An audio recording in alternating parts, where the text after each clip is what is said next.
Yeah, and Eric, you talked about hope that this one will last and lead to something more broader or end the carnage and the brutal and bloody long-running civil war. But this is also the fifth attempt at a ceasefire since February of last year. So you can, there's the obvious concern that this one, like so many others, will collapse after just a few days. But as you said, Eric, at this point, the ceasefire in southern Syria is holding. Now, the plan was agreed and was announced Friday at the G20 summit after President Trump met with Russian President Vladimir Putin. In fact, President Trump tweeted today after the ceasefire went into effect at noon that it will, quote-unquote, save lives. Now, it was brokered, as you mentioned, by the U.S. and Russia and also Jordan, and affects southern Syria along the borders of Jordan and then Israel in the Golan Heights. This is also where the ceasefire calls for 3 de-escalation zones: the Dara and Suwaida provinces in Syria along the Jordanian border,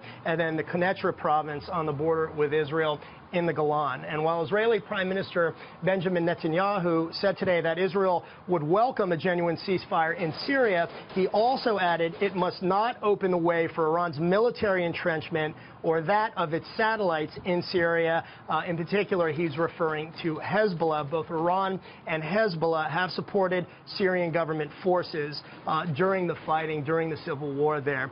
Israel has launched airstrikes, we know, on Hezbollah weapons convoys in Syria, and has also traded fire with armed elements across the border, or when there's been spillover into the Golan Heights from Syria. And we've been up there, we've seen that, we've heard the fighting. I've been within probably 50 yards of the border with Syria. We've heard machine gun fire. We've been so close you hear dogs barking in vehicles. So that area has been a hot area. But again, at this point, the ceasefire is holding. The question is, how long will that last? Eric. Yeah, John, hopefully it will. And you're right, I saw it just a couple of weeks ago, and you could just look out over the Syrian border from the Golan Heights and see it in person. John, thank you.